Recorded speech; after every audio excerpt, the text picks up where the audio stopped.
नमस्कार दोस्तों, राजस्थान में पंचायत चुनाव 2026 को लेकर के गांव में राजनीति हलचल तेज होती जा रही है।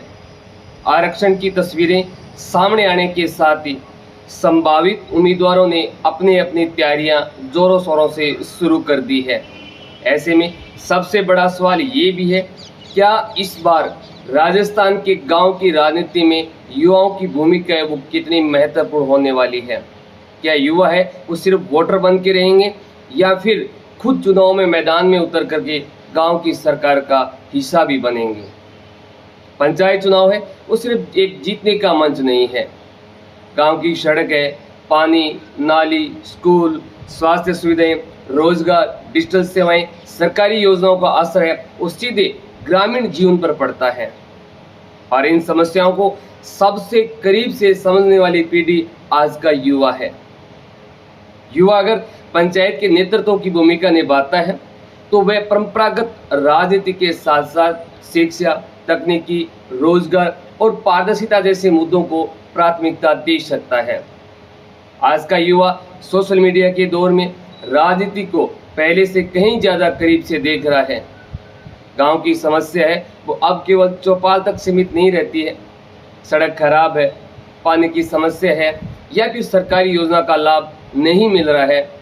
युवा इन मुद्दों को डिजिटल प्लेटफॉर्म पर लोगों तक पहुंचा सकता है, लेकिन यह जिम्मेदारी भी बड़ी है।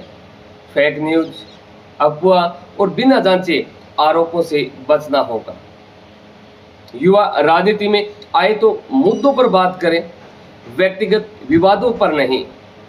ये भी समझना बहुत जरूरी है कि हर युवा को चुनाव लड़ना जरूरी नहीं है। युवा मतदाता के रूप में बड़ी भूमिका निभा सकता है। वही उम्मीदवार से पूछ सकता है कि गांव के लिए आपकी प्राथमिकता क्या है, पानी की समस्या कैसे हल करेंगे, युवाओं के लिए रोजगार और कौशल विकास पर आपकी क्या योजना है, सरकारी योजनाओं की जानकारी आम लोगों तक आप कैसे पहुंचाएंगे, पंचायत के काम में पारदर्शिता आप कैसे रखेंगे। यानी युवा वोट देने से पहले सवाल पूछने वाली पीढ़ी बन सकता है। राजस्थान में पंचायत चुनाव को लेकर के आरक्षण के मुद्दे पर भी राजनीति बहस वो चल रही है।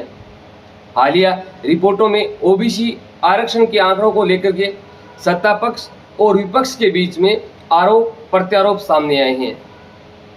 ऐसे माहौल में युवाओं को भावात्मक नारों की बजाय तथ्यों और आधिकारिक जानकारी के आधार पर अपनी राय बनानी चाहिए। आरक्षण का उद्देश्य ये नहीं है कि राजनीतिक प्रतिनिधित्व में भागीदारी सुनिश्चित करना।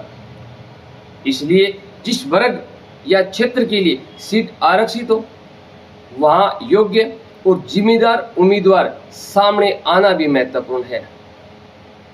गांव की राजनीति में नया मॉडल क्या हो सकता है? अगर युवा नेतृत्व सामने आता है तो पंचायत की राजनीति में कुछ नए मुद्दे मजबूती से उठ सकते हैं। पहला, डिजिटल पंचायत, सरकारी योजना और पंचायत के विकास कार्यों की जानकारी लोगों तक ऑनलाइन पहुंचाना। वहीं दूसरा, शिक्षा, स्कूलों में सुविधाएं, प्रतियोगी परीक्षाओं की तैयारी और डिजिटल शिक्षा पर जोर देना। तीसरा है रोजगार, स्थानीय स्तर पर कौशल विकास और स्वरोजगार के अवसर बढ़ाने की कोशिश करना। चौथा, पारदर्शिता, पंचायत में होने वाले विकास कार्य और योजनाओं की जानकारी जनता के सामने रखना। पांचवा, युवाओं की भागीदारी, गांव के युवाओं को सिर्फ चुनाव के समय याद करने की बजाय पूरे कार्यकाल में उनकी राय लेनी चाहिए। लेकिन युवाओं के सामने चुनौतियां भी है। युवा राजनीति में आएगा तो उसे कई चुनौतियों का सामना करना पड़ सकता है।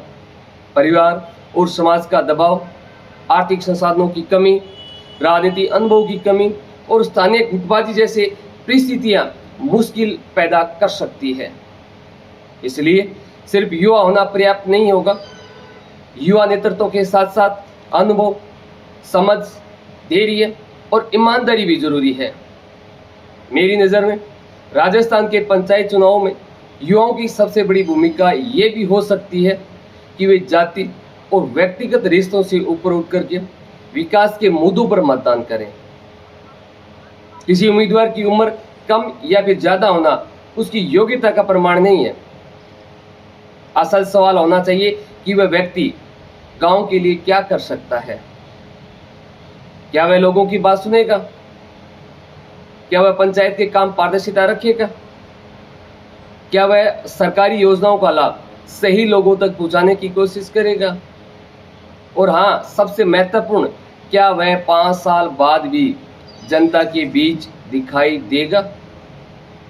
तो अब सबसे सवाल आपसे है, अगर आपके गांव में कोई युवा सरपंच या फिर पंचायत प्रतिनिधि बनने के लिए सामने आता है तो आप उसमें सबसे पहले क्या देखेंगे? शिक्षा, ईमानदारी, विकास का विजन, या फिर परिवार या फिर राजनीतिक प्रभाव? राजस्थान की पंचायतें सिर्फ गांव की सरकार नहीं है, बल्कि लोकतंत्र की सबसे निचली और सबसे महत्वपूर्ण इकाई है। अगर युवा जागरूक होगा, सवाल पूछेगा, जिम्मेदारी के साथ मतदान करेगा तो गांव की राजनीति में बड़ा बदलाव संभव है। क्योंकि बदलाव सिर्फ नेता बदलने से नहीं आता है, बदलाव तब आता है जब मतदान भी अपनी सोच बदलता है। आपकी क्या राय है? कमेंट बॉक्स खुला है, कमेंट करके जरूर बताइएगा। जय हिंद, जय भारत, जय जय राजस्थान।